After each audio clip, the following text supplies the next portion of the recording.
Lord, bless our gathering here as we continue and looking at the Sermon on the Mount. May we learn some new things and grow in our understanding and our faith. In Jesus' name. Amen. Well, as was pointed out, this pretty much follows the chapter, and that was intentional. I mostly went through the chapter, read it, and you can see my highlighter.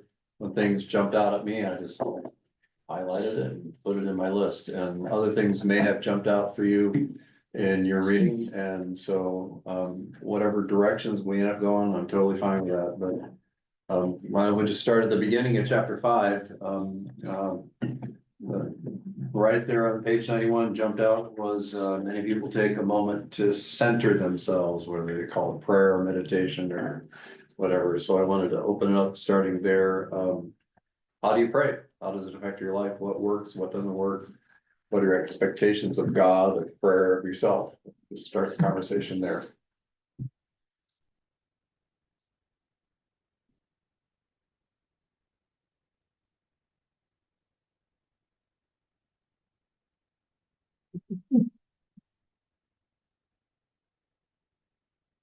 Okay, I'm, Bobby told me to shut up at these meetings and just listen. No. But You're half the fun. this prayer, She's not here. this prayer thing, since I'm so new, my baptism hasn't even drawn yet. But I really believe in prayer, and I find myself thinking about people and events and just praying about it, and I told the chain gang one time, I don't know if my prayer helps whoever I'm praying about, but it sure helps me feel good. So I'm greedy. I like to pray with people.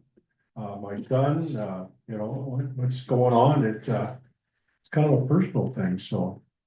Formally bowing in prayer, sometimes I'll goof off and be picking my nose when Pastor Matt is offering prayer, and I don't catch on, but I really believe that prayer helps you center yourself and, thinking of others. It works. I guarantee it. It works.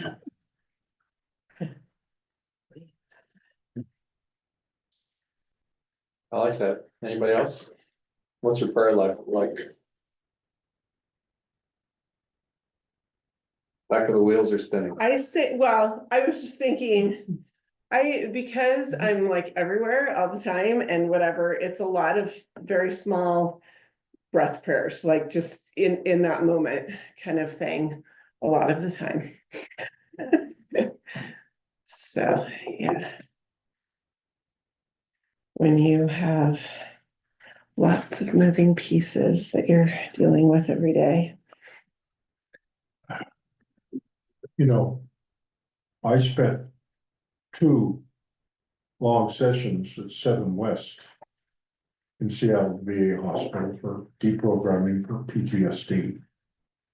And the things that they taught us and talked us into doing is awfully close to what we're doing here. I mean, the parallels of his work and what we do in here is awfully close, in a healthy mind. And I find it awfully close to each other. I have a therapy group that I meet with, and that's fine. But this is almost turning into a therapy group in itself.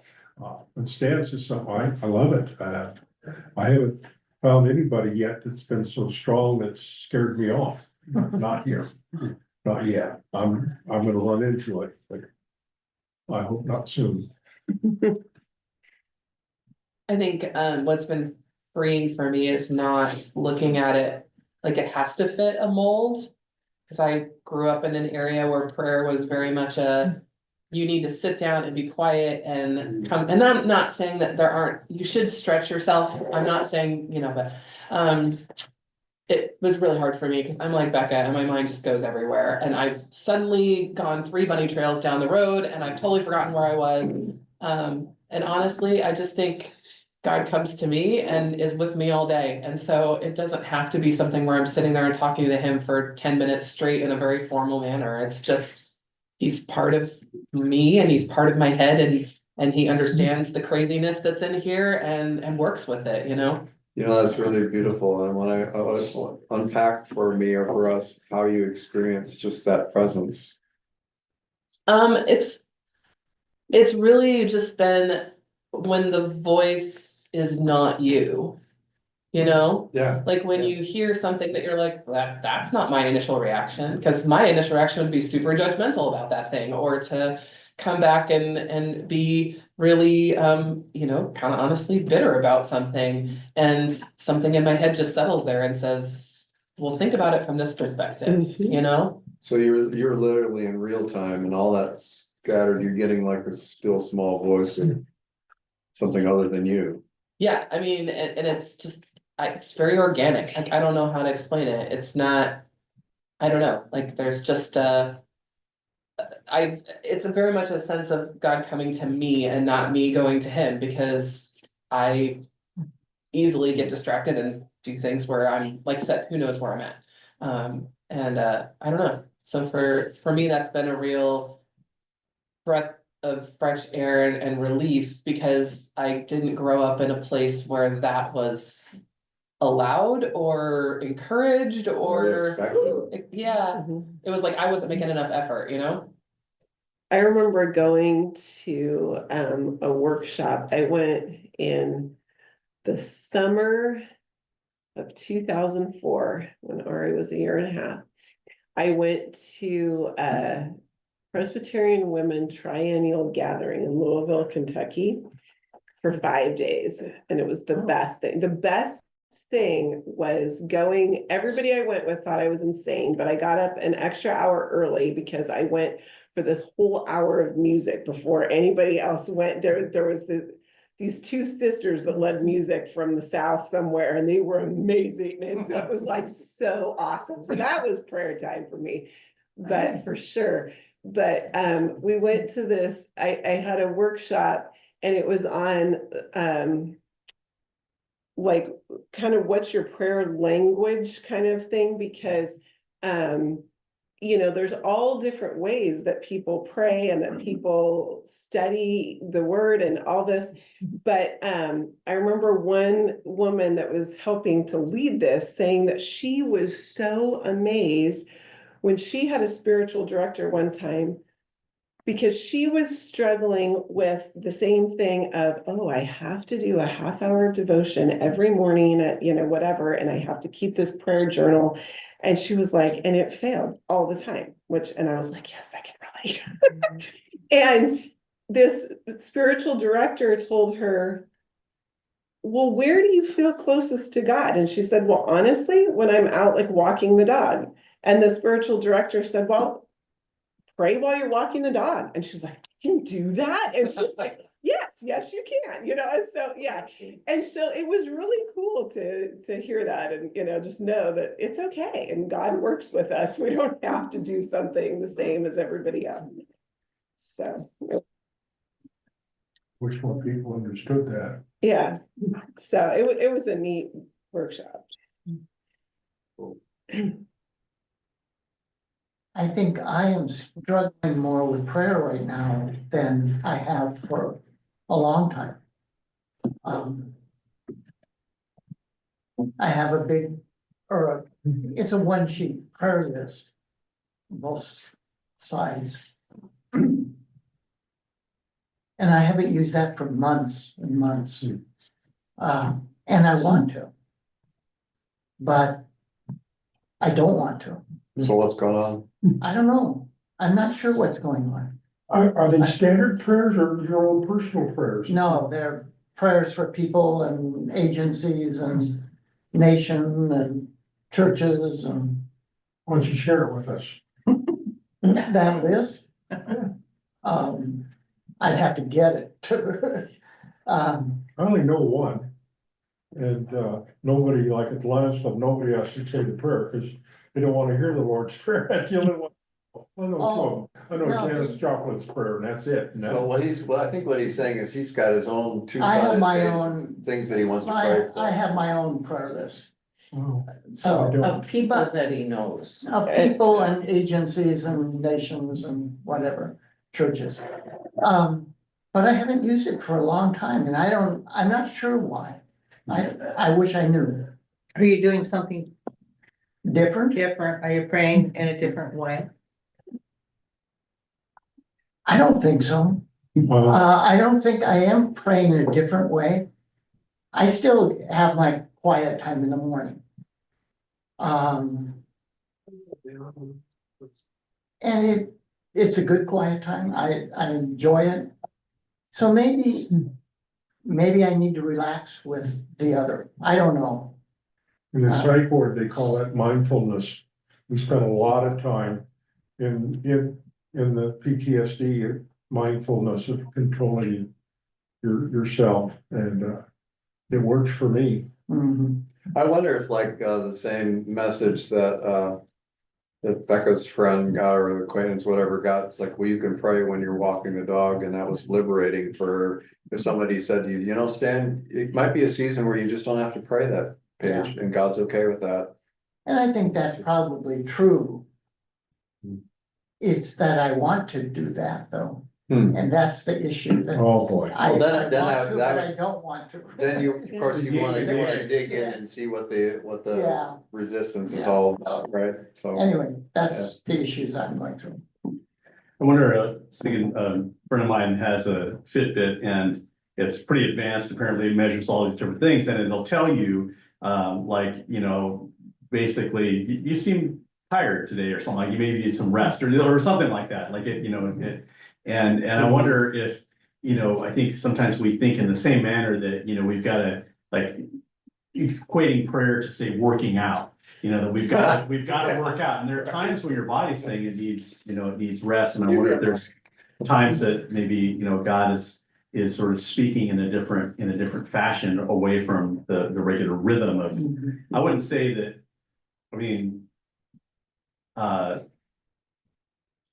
In other words, I think that like, not to let you off the hook from if you're feeling some angst about your prayer life, whatever, but you have a prayerful presence. If that makes any sense at all. So I get the sense of somebody that's kind of, you know, that your life is kind of a prayer to me in a way, so.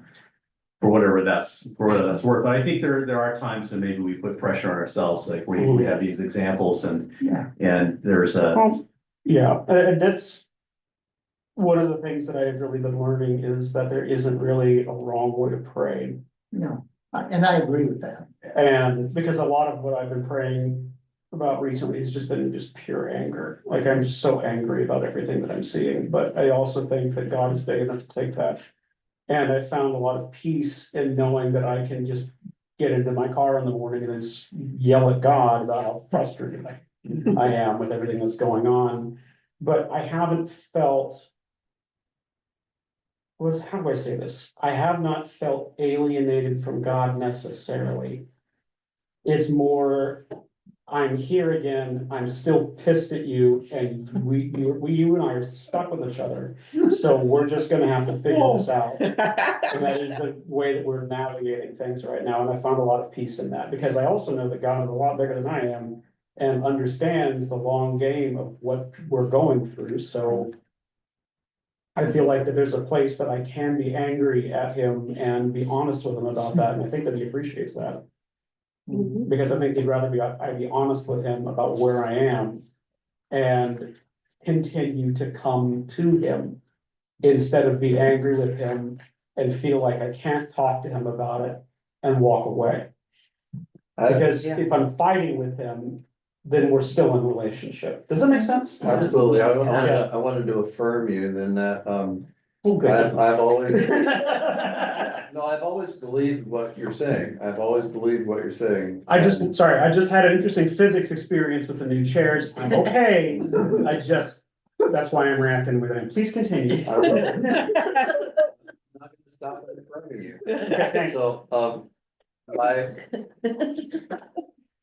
my head and heart has believed what you said, but I've also found real encouragement, especially given the times that we're in right now. Yeah, Oh, boy. Things are just so screwy, and yeah, by the way, I agree, great sermon this morning, it was wonderful. it's good. Because it was a reminder that there's nourishment in the presence of God. And I think that that is something that I needed to hear today. Well, here's what I've come to believe. Reading the Bible raw, straight out of the Bible, at my level of knowledge, I don't get much out of it. I have to listen to Pastor Matt. I have to listen to scholars to translate. And just last night, I was watching a story of the Jews on Prime, 1 hour show. And there were two very important things that went by me so fast that I have to go back tonight and watch it. One of them was the Bible, and I missed the words. The Bible is kind of a really condensed version that has to be expanded and explained, and it can be amended to what we mean. And then when the show went further on, and they talked about thou shalt not kill, and they used a different word than kill. And it made eminent good sense. Then they talked about the Torah, how all synagogues have their own Torah, and they celebrate to God as that group wants. They talked about New York where the wore a top hat, I don't know, with a rabbi. Orthodox. And they show the Torah to the people, and when they read it, they can't touch it. They have a silver finger that they follow, it has a special name. And they've stuck to that. In fact, today, Jewish children are trained to read Hebrew. The Dead Sea Scrolls, they can read it. After 2000, the words are the same. So, wow, I'm impressed with it, and they're stay with it. I mean,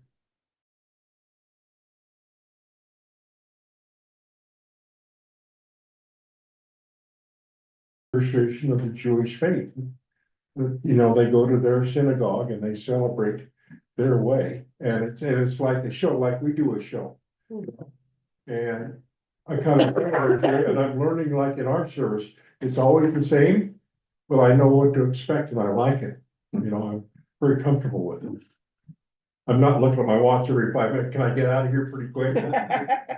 So I used to do that at church, just be terribly uncomfortable and wanting out. And, you know, in the months that I've been coming here, it's much more peaceful.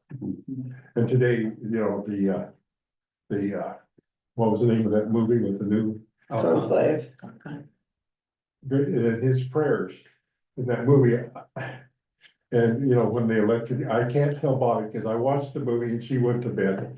She Yeah. can't watch it. Don't spoil it. Do So I not can't spoil tell her, it for I anybody. can't tell her the result, Don't spoil it. but it struck me as a salvation for the church. It was wonderful. It was, and I can't say a word, but I thought, would you like to watch the show now? No, I'm not ready yet. So, and I hope you didn't spill the beans. But his prayers all through that movie were excellent. You know, and when they had that little get together before the election of the Pope, and what he said to them. Somebody who wrote that knew what my feelings were. They did, they knew. So thank you. Yeah, you can bring anything like that up anytime you want. So back on page 1, because there are 2 pages, just let your eyes skim down the main points: daily bread, fasting, storing up treasures. Eye is the lamp, do not worry. Which one jumps out? Any of you can jump in. Which one of those things jump out? That'd be our next touchstone.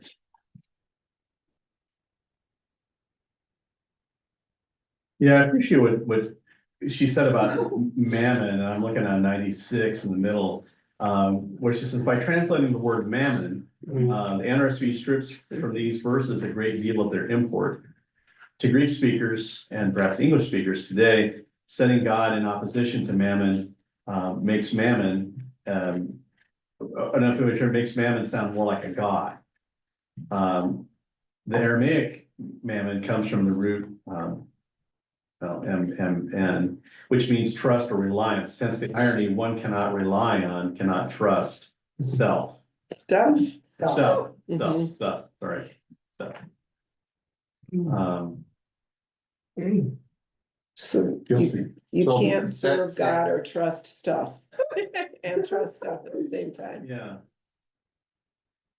Well, I mean, I think it speaks more directly in that fashion to our sort of material, sort of commercial society and yeah. I don't think I got that point till, I was skimming over going to do the whole chapter.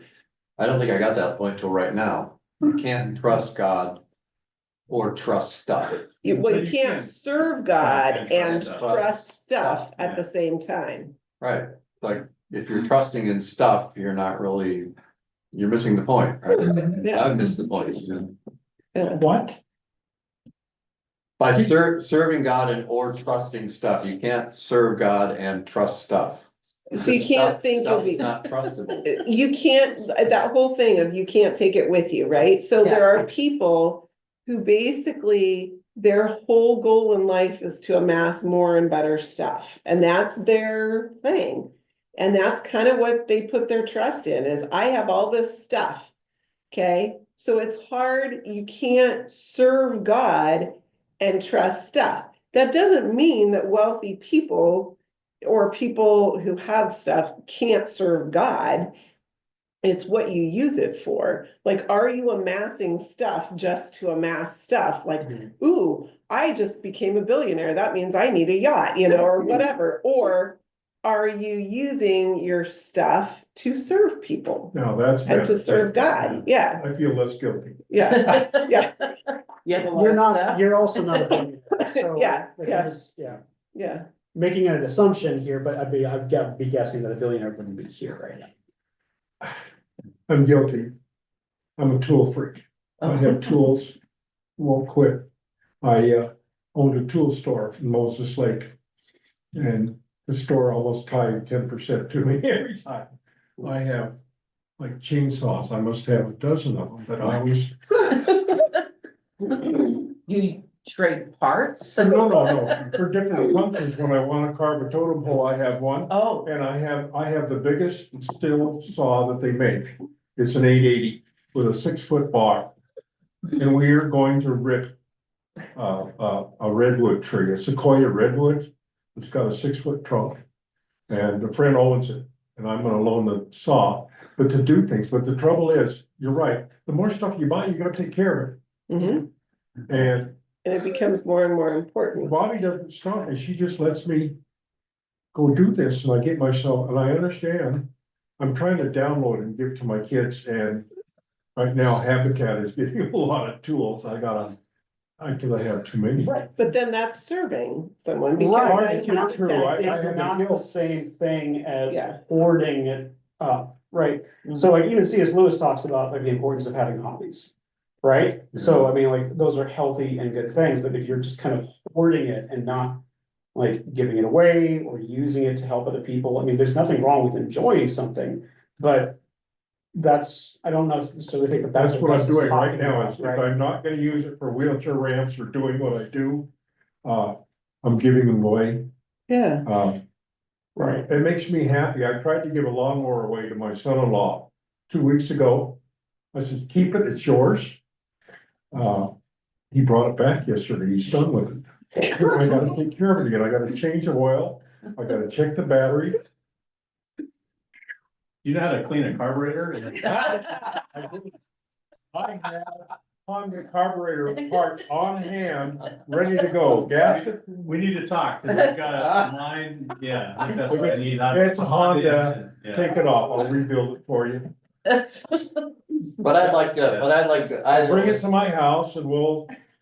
Larry, I like to look for common themes. I like to look for common themes, and so I wanna loop something together with what you're saying and what Stan said earlier about, having a break in his prayer life. And then it also ties into why you would hoard stuff. Or, the billionaire who's on crack in his head and just like constantly accumulating things. Why? Why? What's the motivation? What's the underlying fear or need or pain or desire that's like, so why have you stopped praying? That'd be something to unpack. Why why do I have 17 pairs of pants when I only need 4? Why do you have 14 chainsaws when you only really need 2, unless you love chainsaws? That's okay. I have a neighbor who loves cars and he's got a whole, I mean, literally, I've lost track of how many beautiful, he's got lots of money and he's one of the most generous, kind, loving people I know. He loves cars. He's got a lot. But you get what I'm getting at? The other thing is like, what drives us to trust stuff? What is it that we're, you know? I've never. Yes, I have. What tools will I trust? You're right. Okay, I agree with you. Gotta change my process here a bit. Some people, I think, are trying to fill a hole Mhm. and they're just buying stuff to try and fill that hole. But there doesn't seem to be any peace in that. No, They keep there's not. accumulating more. Right. And more and more. Well, yeah, because something bigger and better always comes along and yeah. And it isn't satisfying, but they don't know what else to do. Mhm, mhm. Well, it's, that word is important, satisfaction matters. I think that one of the things we see when people are, like, I mean, when you look at a good chunk of billionaires, for example, the point is to gather as much as you can because it's about power. It's about control. It's about showing that you have the ability to get these things. And there's a sense of, I am better than everybody else, and that's why I have to keep gathering as much as I can. There's no sense of satisfaction. Like, if you're looking at your chainsaws, because that's a great mental image, that I just think about you like standing in a room full of chainsaws now, just going, yep, these are great chainsaws. Like, I mean, I think that there's a sense of satisfaction there, right? Like, I'm a collector. I like to collect, and I like to look at my collection and enjoy it, right? But I don't think there's any enjoyment on the part of individuals who are constantly seeking out more simply for the sake of having more, right? Right, and I think that if you are able to have joy in the things that you have, I believe that there's an element of gratitude in the mix. Right? And I think that that's a good thing. That actually might be saying, God, thank you that I have this, but also with a mind to how do I share this with the people, right? And I think that when you are surrendering what you have and recognizing that God could take it away at any minute, just like that. I think that there's a sense of humility and a sense of honoring God in the mix of that, but I don't think that's what Mammon is doing here. I think in this case, this is, I'm gonna take everything I can, even if I don't need it, Mhm. because I just want it. Yeah. I think And that's I just, can. I think that's, And I just- I can, know, yeah. if you look at what the most destructive sin in the entire world is, I really genuinely do believe it's greed. I feel guilty with what I have. I know it, you know, because Pastor Matt come walking in when we were playing Mexican chain gang and he called out and he says, whose Corvette is that? And they all pointed at me. And I didn't intend to buy it, but it's a liability now, but it just was an accident. And, but what I do, things I build, picnic tables and stuff, anything for people, I just give it to them. I have never collected a dime. Juan de Fuca, one woodworking warehouse has never earned $1 since I got here. I think- Cause I do have a guilt for doing that. I think there's one place though that this gets perverted in the church as a whole. Because I think there's also an element where some people, because of kind of a prosperity piece, believe that stuff is a reward from God because they're Mhm. good people. Mhm, Right. mhm, And so there are people who are Christians mhm. who don't have a sense of using what they've been given to serve because they feel like it's something they've earned, which is also, it's not this, it's not the filling the hole, Yeah. it's something else. They've been It's a blessed by pride God issue. because, yeah. Right, but it's a perversion of how that stuff is perceived Mhm, as well. mhm, mhm. Well, I still believe that give this day our daily bread. It's more than just bread. I want God to, I need him to guide me to do the right thing, because it's so much more better, just like when you get angry with people, I need to get over that, and that give us this day our daily bread is one that is give me some advice or give me some guidance. That sentence is really important to me. It's more than just bread. Mhm. I served a number of congregations that were farming communities where farmers were struggling often.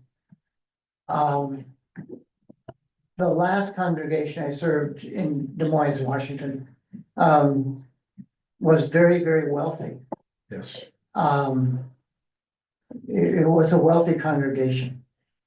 And I struggled with that, especially after being in Mexico for a while. I struggled with it even more. And yet I learned some things from that.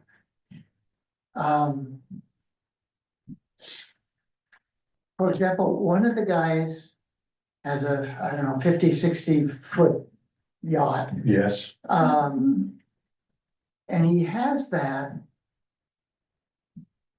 He said, he told me one time, people have boats like this for one of two reasons.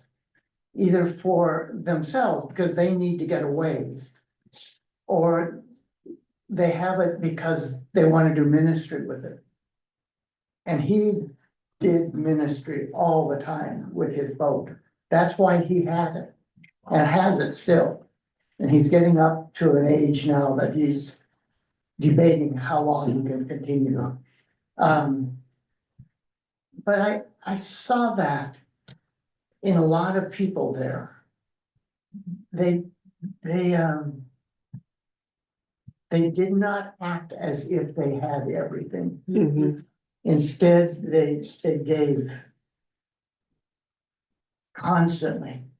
My ministry, when I went there, I served as an interim person while they were looking for another pastor. And then they hired me 3/4 time to serve primarily with mission groups. And they sent mission groups to Haiti, Jamaica, El Salvador, Guatemala, and ultimately Uganda. And now they are also in India. But that was service. And we worked very hard at trying to understand that we're not going there to fix people. Mhm. We're going there to listen. Mhm. And to learn. Mhm. So I think they began to understand that. I hope. Yeah. Anyway, Did you have the Martin family there? Martin Jr. and Senior? probably. They're Presbyterians and he's my very best friend. Oh, no, this was a Lutheran church. Oh, I'm a Lutheran pastor. So I'm gonna hold us to the clock here. Yeah, go for Because, it. no, you're actually what you said, leads right into it. You see down there in the handwriting, Mhm. 10:20, we're a little bit late, but that's okay. I wanted to make sure that we covered, just some random thoughts that I had. Does everybody know what Taffy is, right? That's, Yeah. I was wishing that Pam were here because she's wonderful at what she does in that organization. Does everybody know what 4PA is? yes, Do you know what they do? yes. Do you know what Pam's version of what they do is? No, and I've always been curious, actually. I think it's softening though, right? There initially it was not. Isn't it? I wish that Pam were here because she could give us her update, so. Anyway, that's a can of worms we'll look into, and then there's Gaza, Sudan, starving children of God, that's definitely front and center in my mind, and America, Washington State, immigrants being swept up, all of this within the context of this Sermon on the Mount that we are learning from. Pick one, they're all ugly. But I would like to get your wisdom and your insight and even your anger about what's going on. So. Oh, I have plenty of anger. Oh, Yeah. You gotta realize who he's teaching. I mean, these kids are young and dumb and I I'm sure they don't follow it like trying to herd a bunch of calves. I don't think you understand yet, Larry, that's Oh, not, that's, well, that's not his first reason. time. That's not his anger. That's not his anger at That's not all. what I'm angry about. I am angry about the complete and total destruction of the education apparatus that is in process right now. Oh, boy, yeah, well.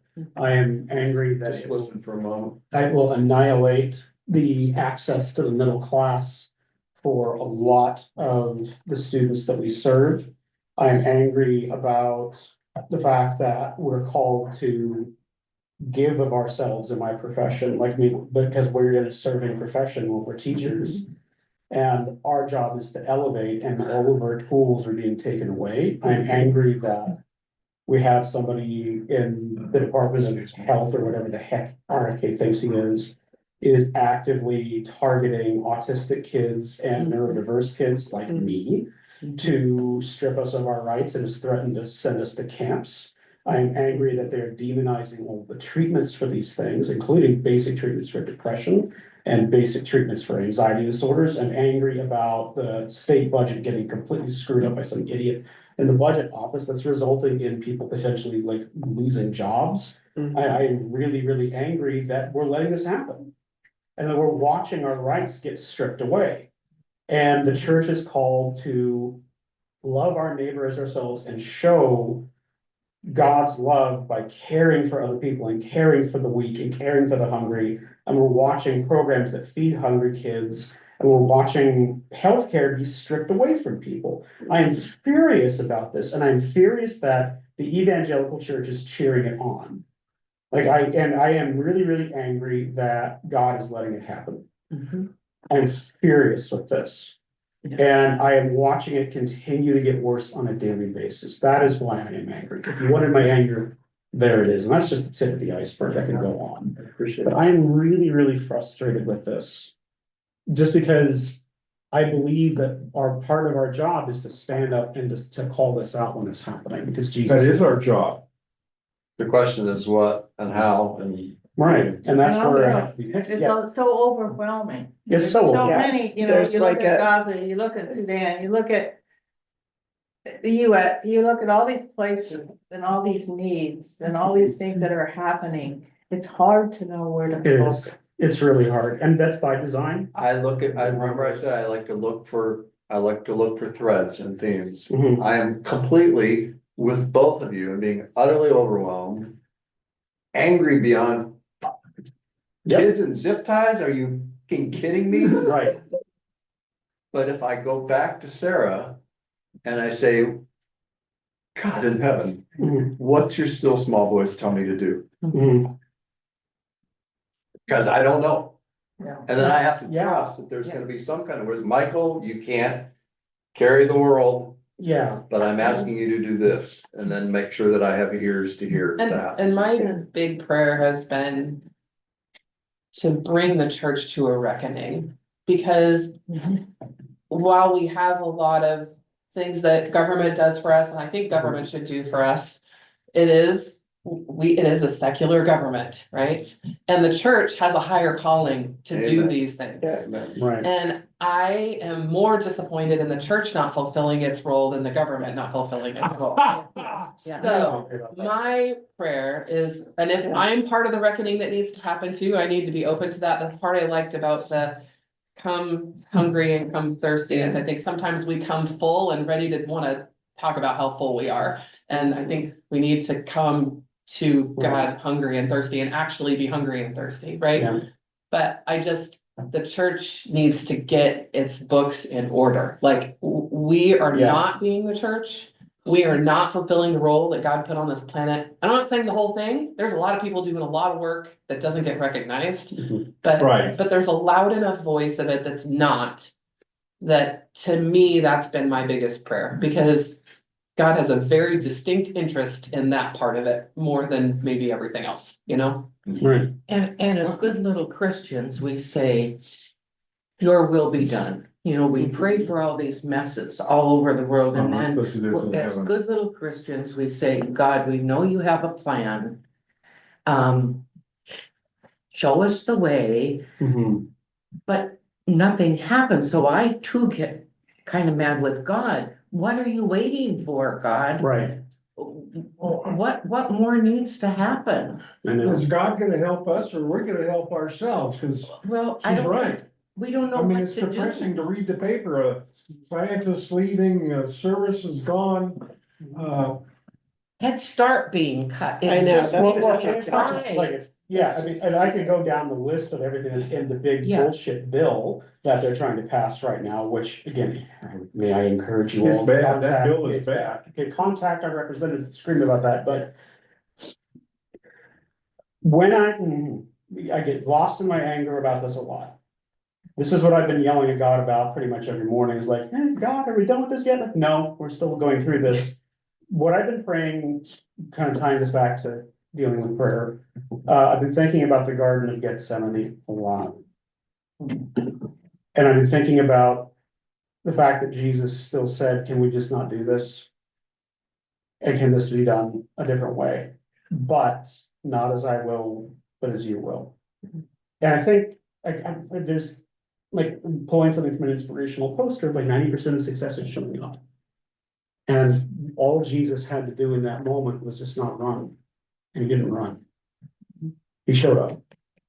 And I'm trying to figure out, how do I show up for my students? How do I show up for my coworkers? How do I show up for us here? And I mean, recently it's been hard to come to church because I've been so angry. Yeah. But I'm here, we're talking about it. And I think that that's exactly what God wants me to do, because it sounds like the rest of you are having trouble with this too, right? Yes. Yeah, So I think that part of it is just making this okay and making it okay to not be okay. And I'm trying to I'm still asking God every day, please let this cup pass from us as a country, as a world. Like this is awful. Can we please shorten the time of trial on this? But if that's not gonna happen, then I'm going to keep asking God to show me, where can I help? Well, I want to unpack that too with, where can I help, and that, feeling helpless, and you look at the whole smorgasbord of crap. Like if you look at Anne's prayer list, it's too long, Yeah, because we have all these things going on, but sometimes we can act locally. Yes, Yeah, and that's what I'm trying to look for. How do I do something here? Right? I don't want to end up standing before God and feeling guilty because I didn't do anything. You know, we are in this time, this horrible, horrible time. I gotta do something. I haven't heard the still small voice. I haven't found the moment. I haven't heard the local, whatever it is that I can do so that I can feel, at least I'm doing my small part to. Mhm. And there have been other times in history, well, when you look at the Israelites and Babylonia, well, if you look at Germany, yeah, I mean, Yes. Europe, I mean, I think we have to remember that too. Mhm. There are, the Indivisible group in the county has a rally pretty much every weekend Yeah. for The something. next big one's June 14th. Yeah, yeah, no King's Rally. but they've had them for Yeah. veterans, Yeah. they've had them For the for, park, public. Yeah. Veterans coming up in October. We're here. no, they are doing them every weekend. Yeah, Oh, wow. Yeah. Yeah. And if you really want to know what the real story is, go to Facebook and go to Alt National Park. Yep, Do any of you look at that one? yeah, I They, follow them, for great. some reason, they really know what's going on. I don't even watch any of the, News? yeah. I wanna throw up. Because the news is mostly propaganda now. Yeah. unfortunately. Yeah, I'm still mad at MSNBC for convincing me that Trump was going to lose the last election. Yeah, me And too. I loved those people on MSNBC, not anymore, I don't believe them anymore. And who do you believe? Another place that I would recommend is if you're on Reddit, the Yeah. Fed News subreddit is basically federal workers who are organizing. And there's a lot of overlap with the Alt National Parks account too. It's a Yeah, great they're place to be. wonderful. Who is Alt National Parks? Who are the people? We don't We know. don't know. They were a bunch of like There was park park rangers. rangers who Oh, was like, really? we're gonna organize and we're gonna resist. They started in the first administration. Yeah. Yeah, So they've still been around, their infrastructure's in place, and there are actions that they are taking that they can't talk about. And It's they, nice to hear that they're actual rangers though. It gives Yeah. some immediate cred. The Fed News subreddit is great too, like, it's because it's just, you know, government workers just saying like, how are we going to figure out how to still help each other and like, what do we do? It's a venting place, but one of the things that I learned from listening to those conversations is when fascism is taking power and when things like this are getting dismantled, if we're flailing for something to do, one of the best things we can do is to strengthen our local community. The more we build ties with each other, the harder it is to break us apart. And the other thing that I learned is it's never gonna seem like enough. It's gonna seem like they're winning again and again and again and again until the very moment when it does cause a tipping point, up to the very moment when things change. So we just have to keep plugging away at it. And that means actively looking for those opportunities. And for me, if you're not seeing them, what I do a lot is I pray for them to show up. Yeah. Even if I'm like not ready to take it. Right, that's. And that's kind of where I am right Here's now. your opportunity, oh crap, now I gotta do it. Yeah, I mean, for me, a lot of it is teaching and just honestly showing up to work and just teaching. My curriculum is an act of resistance right now because I talk about a lot of stuff that they don't want me to talk about I know in it, the Yeah. administration, so. nobody wants to talk about it. Well, Yeah. I think everybody's afraid. Yeah, Mhm. And I was just gonna say, so I'm glad you said that. I really appreciate this time because mhm, Me too. except for Stan, I don't dare talk to anybody. right, And, you know, the tourist trade here in Port Angeles is down 39% on the coho. Do you know what that's gonna do to the economy in Yeah. Port Angeles? yeah. And we think this is only, oh, I get really upset. Well, so I really You're appreciate not this alone. time. You're Yeah. not alone. Yeah, I think too, I think sometimes I'm really trying to be thoughtful in how I say this, because I don't wanna say it the way that I've been told it many times before. Mhm. When there are challenging situations, it's not, I don't wanna say the challenging situation is okay so that we got something out of it, because that is not okay to say. But I feel like what a lot of what's happened over the last decade has done for me is to inform me about things that I didn't know about before. And to inform me about people who are oppressed and who deal with things that I didn't know about because it wasn't in my circle. Mhm. And if things had been easy, if we had gone back to, I mean, when people talk about the 50s were the greatest time ever, I'm like, yeah, maybe if you were white, I mean, Yeah. but. white And male. And male, Yeah. right, and so, you know, these things of this idea of everything wanting to be comfortable, and I'm not saying that I want people to die and be sick and all these things in order for us to not be comfortable, like that's, again, I'm trying to make sure I'm very clear about that. But I think we can gain something from that, and I think that can be helpful in being an ambassador for Christ in the world as well. And so I think even though I wish nobody was oppressed and I wish all these terrible things weren't happening, I'm glad I know about it now because I'm willing to talk about it. Whereas like 20 years ago, I just had no idea because I lived in a bubble and had no idea what was going on. Mhm. Mhm. Yeah. Mhm. I love what you're saying. I just always told me to be careful who I spoke. We have some ultra conservative people here and I don't want Yeah. to offend them, but yes, things are not right. My daughter teaches school and, you know, she's had a lot of years and she's becoming more and more depressed. She wants Yeah. to teach. She teaches honors English and she's just becoming depressed at the reduction and the stupid. The restrictions and what she So can I actually like teach. myself, okay, I know this, it's depressed me, I gotta cut this off, I'm an old man. And all I'm doing right now, when I decided to join the church, is I wanna know you, but. Today has been a real enlightenment, our feeling is just, but. I have lunch with some conservative guys and. I gotta tell them that they're wrong. How do I do that? Having been the person 20 years ago that I am not today, and I hope 20 years ago, I'm a different person than I am today. Whenever I get all up in my self-righteousness and start wanting to finger wag at everything, because Yeah. that is my internal personality workings.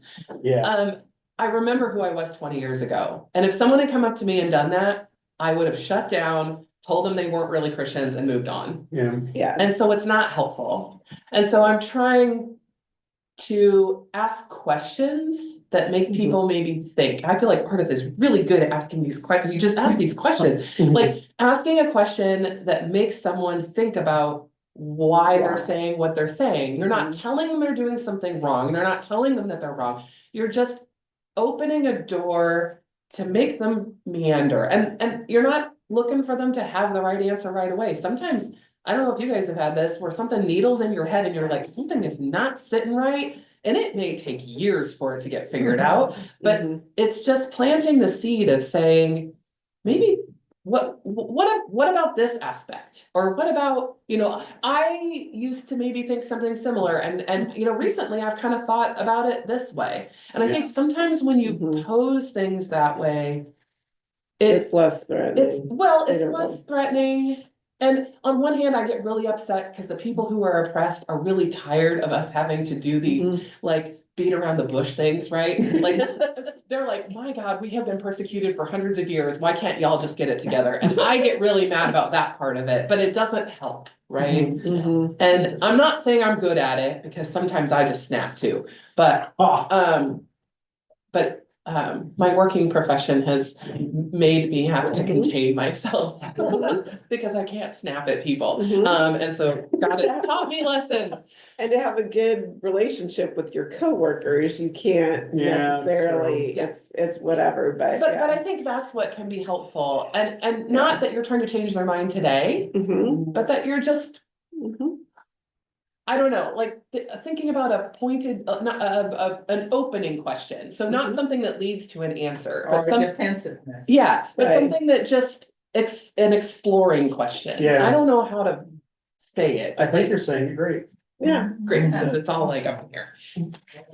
Yeah. Nobody changed anybody's mind on Facebook. No. You can get No. really mad and you're stupid, you're dumb. How can you say that? Right. Doesn't change your mind. Although we did find a couple really, really great vegetable growing containers from a Facebook ad.